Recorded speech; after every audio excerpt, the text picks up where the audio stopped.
नमस्कार, SBT news में आपका स्वागत है। पेश है 23 अप्रैल मंगलवार सुबह 11:15 बजे राजस्थान की बड़ी खबरें। रक्षा मंत्री राजनाथ सिंह ने दुनिया के सबसे ऊंचे युद्ध क्षेत्र सियाचिन में तैनात सैनिकों की बहादुरी की सराहना करते हुए कहा कि ये कोई साधारण भूमि नहीं बल्कि भारत की संप्रभुता और दृढ़ संकल्प का प्रतीक है और इसकी रक्षा करने वाले सैनिकों का गौरवशाली इतिहास युवा पीढ़ी के लिए प्रेरणा का स्रोत रहेगा। सोमवार को दुनिया के सबसे ऊंचे युद्ध क्षेत्र सियाचिन का दौरा करने के बाद श्री सिंह ने कहा कि जैसे दिल्ली भारत की राष्ट्रीय राजधानी है, मुंबई वित्तीय राजधानी है और बेंगलुरु प्रौद्योगिकी राजधानी है, वैसे ही सियाचिन साहस, धैर्य और दृढ़ संकल्प की राजधानी है। कांग्रेस नेता राहुल गांधी ने सोमवार को नरेंद्र मोदी को तानाशाह करार दिया और कहा कि बाबा साहेब का संविधान बदलने का प्रयास करने वालों को सत्ता से बाहर का रास्ता दिखाना जरूरी है। गांधी ने कहा कि तानाशाह की असली सूरत एक बार फिर देश के सामने है। जनता से अपना नेता चुनने का अधिकार छीन लेना बाबा साहेब अम्बेडकर के संविधान को खत्म करने की तरफ बढ़ाया एक और कदम है। राजस्थान में लोकसभा चुनाव के दूसरे चरण का चुनाव प्रचार पूरे परवान पर चढ़ा हुआ है और अब इसमें फिल्म अभिनेत्री कंगना रनौत भी भारतीय जनता पार्टी के प्रत्याशियों के पक्ष में चुनाव प्रचार करेंगी। जानकारी के अनुसार कंगना रनौत 23 और 24 अप्रैल को विभिन्न स्थानों पर भाजपा उम्मीदवारों के पक्ष में रोड शो करेंगी। युवा कांग्रेस ने नरेंद्र मोदी के बयानों को झूठ का पुलिंदा करार देते हुए सोमवार को यहां विरोध प्रदर्शन किया और कहा कि वो बौखलाहट में झूठ बोल रहे हैं। युवा कांग्रेस के कार्यकर्ताओं ने विरोध प्रदर्शन करते हुए कहा कि मोदी सरकार नफरत फैला रही है और देश का माहौल बिगाड़ रही है। राजस्थान के सीएम भजनलाल ने कहा कि देश के विकास और अर्थव्यवस्था में बहुत बड़ा योगदान गुर्जर समाज का है। खेती करते हुए वो अन्न की पूर्ति करता है और पशुपालन करते हुए सुबह की चाय पिलाते हैं। सीएम ने अजमेर में भारतीय जनता पार्टी की ओर से आयोजित सामाजिक संवाद कार्यक्रम में गुर्जर समाज को साधने का काम किया। सीएम ने कहा कि हमारी सरकार को बने हुए 4.5 महीने हो गए हैं। जनता के बीच जो वादे किए उन्हें पूरा करने का प्रयास किया। 90 दिनों में 45% वादों को पूरा किया। जलदाय विभाग में जलदाय सचिव डॉक्टर समित शर्मा सुबह 4 बजे विजिट के लिए पहुंचे। अब सवाल ये बना हुआ है कि आखिरकार आईएएस अधिकारी को क्यों खुद सप्लाई चेक करनी पड़ी, क्योंकि इंजीनियर को तड़के 4 बजे जगाना पड़ा। क्या इंजीनियर की लापरवाही जनता की प्यास पर भारी पड़ रही है? जयपुर की 4 दीवारी में घर घर पानी की सप्लाई जलदाय विभाग के कर्मचारी या इंजीनियर्स ने नहीं बल्कि IAS officer doctor Samit Sharma ने चेक की। हमेशा से अपने कार्यशैली को लेकर चर्चाओं में रहने वाले आईएएस समित शर्मा ने रविवार 21 अप्रैल तड़के 4 बजे विजिट किया। अब सब जगह चर्चा का विषय बना हुआ है कि आखिर आईएएस समित शर्मा को खुद सप्लाई चेक करने सुबह 4 बजे 4 दीवारी क्यों जाना पड़ा। ऐसा इसलिए क्योंकि जलदाय विभाग के जिम्मेदार इंजीनियर नियमित सप्लाई चेक करने नहीं पहुंच रहे थे, जिसका नतीजा ये रहा कि विजिट के दौरान अवैध कनेक्शन, अवैध बूस्टर और जगह जगह लीकेज मिले। सोने और चांदी की कीमतों में 22 अप्रैल को गिरावट रही। India bullions and jewellers association के अनुसार 10 ग्राम 24 कैरेट सोना 243 रुपये सस्ता होकर 73,161 रुपये पर आ गया। वहीं 1 किलो चांदी 914 रुपये सस्ती हुई। ये 81,939 रुपये में बिक रही थी। इस साल अब तक सोने के दाम 9,809 रुपये बढ़ चुके हैं। केंद्रीय गृह मंत्री अमित शाह ने छत्तीसगढ़ के कांकेर में चुनावी सभा को संबोधित किया। उन्होंने कहा कि देश के मठ मंदिरों पर कांग्रेस की नजर है, यहाँ का पैसा कहाँ जाने वाला है। मनमोहन सिंह की बात याद करो। उन्होंने कहा था कि संसाधन रिसोर्सेज पर पहला अधिकार माइनॉरिटी का है। हम कहते हैं कि पहला हक गरीबों, दलितों और आदिवासियों का है।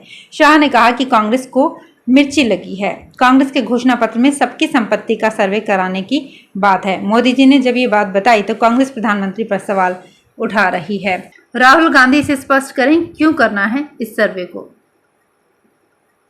ऐसे छात्र जिन्होंने 4 साल की बैचलर डिग्री हासिल की है उनके लिए खुशखबरी है। 4 साल की बैचलर डिग्री करने वाले छात्रों को पीएचडी करने के लिए एमए करने की जरूरत नहीं है। साथ ही नेट परीक्षा का फॉर्म भरने के लिए भी एमए डिग्री की जरूरत नहीं है। यूनिवर्सिटी ग्रांट कमीशन के अध्यक्ष जगदीश कुमार ने पीएचडी और नेट में बैठने के लिए जरूरी पात्रता में कुछ बदलाव किए हैं।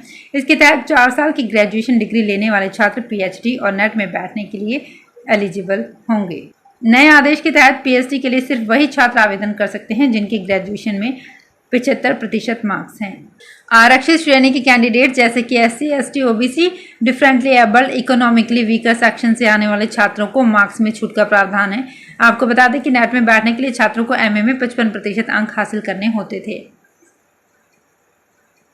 राजस्थान में समृद्ध पौराणिक परंपरा है कि गांव के लोग अपनी पूंजी का एक हिस्सा सामाजिक और पर्यावरण संरक्षण में खर्च करते हैं। ये राशि सार्वजनिक कार्यक्रमों में स्वेच्छा से एकत्रित होती है और फिर इसे जरूरी कार्यों में उपयोग लिया जाता है। इसी परंपरा के तहत मुंडवा उपखंड के खुड़खुड़ा गांव के कालका माता मंदिर परिसर में 7 दिवसीय श्रीमद् भागवत कथा का आयोजन हुआ। कथा के दौरान 38,68,000 रुपए की राशि एकत्रित हुई। आमतौर पर ये राशि गौशाला के विकास में खर्च की जाती है, लेकिन इस बार ग्रामीणों ने नवाचार करते हुए इस राशि को गौ सेवा के साथ ग्रामीण परिवेश के बच्चों की शिक्षा और पर्यावरण संरक्षण के लिए खर्च करने का निर्णय किया है। राजस्थान में एजुकेशन मिनिस्टर मदन दिलावर हमेशा कांग्रेस पर हमलावर रहते हैं। पहले पेपर लीक मामले पर बोलते हुए पीसीसी चीफ गोविंद सिंह डोटासरा और पूर्व मुख्यमंत्री अशोक गहलोत को लेकर कहा था कि दोनों नेता जल्द ही जेल जाने वाले हैं। वहीं अब जोधपुर के प्राइवेट स्कूलों में एक कार्यक्रम में कहा कि राजस्थान में अब अमीर गरीब का भेदभाव खत्म होगा, सभी प्राइवेट स्कूलों में एक ही यूनिफॉर्म चलेगी। दिलावर ने कहा कि प्रदेश में प्राइवेट स्कूल चलाने के लिए एक ही तरह के नियम सभी पर लागू होते हैं। ऐसे में हम विचार कर रहे हैं कि सभी प्राइवेट स्कूलों में छात्रों की एक जैसी यूनिफॉर्म हो। अलग अलग ड्रेस कोड होने से छात्रों में हीन भावना आती है और अमीर गरीब का भेद बना रहता है। जयपुर में अंजनी पुत्र भगवान हनुमान का जन्मोत्सव चैत्र पूर्णिमा पर आज मंगलवार को मनाया जाएगा। इस दिन मंदिरों में बजरंग बली की विशेष आराधना होगी। हनुमान जी का अभिषेक कर पूजन किया जाएगा। मंदिरों में सुंदरकांड के पाठ होंगे। शहर के हनुमान मंदिरों में हनुमान चालीसा की चौपाइयां गुंजायमान होंगी। हनुमान मंदिरों में मध्य रात्रि 12 बजे केसरी नंदन का औषधि युक्त द्रव्यों और दुग्धाभिषेक के बाद शुद्ध स्नान करवाकर सिंदूर का चोला चढ़ाया जाएगा। इसके बाद हनुमान जी को नवीन पोशाक धारण करवाकर ऋतु पुष्पों से मनोहारी श्रृंगार किया जाएगा। बारां जिले में तापमान में हो रही बढ़ोतरी के साथ ही आगजनी की घटनाएं भी बढ़ती जा रही है। अधिकतर आग की घटनाएं खेत खलिहानों में हो रही हैं। रविवार को सुबह पाठेड़ा गांव के खेत में तो देर शाम को बामनहेड़ा गांव में खेत में खड़ी फसल में आग लग गई। सूचना पर फायर ब्रिगेड की गाड़ी मौके पर पहुंची और आग पर काबू पाया। खेतों में आग लगने से किसानों का लाखों रुपयों का नुकसान हुआ है। भरतपुर लोकसभा सीट का रिजल्ट 4 जून को घोषित किया जाएगा। वोटिंग के बाद सभी ईवीएम मशीनों को एमएसजे कॉलेज में बने स्ट्रांग रूम में रखा गया है। स्ट्रांग रूम में सुरक्षा के लिए 3 लेयर की सुरक्षा बनाई गई है। इसके अलावा सीसीटीवी कैमरे और ड्रोन से भी निगरानी रखी जा रही है। एसपी मृदुल कच्छावा ने बताया कि 19 अप्रैल तक भरतपुर की नाकाबंदी कर 15 करोड़ रुपए की जब्ती की गई। प्रथम चरण में भरतपुर लोकसभा का चुनाव शांतिपूर्ण संपन्न हुआ। उच्चतम न्यायालय ने असाधारण परिस्थितियों और संबंधित मेडिकल रिपोर्ट के मद्देनजर एक 14 वर्षीय दुष्कर्म पीड़िता को उसके 30 सप्ताह के गर्भ को समाप्त करने की सोमवार को अनुमति दे दी।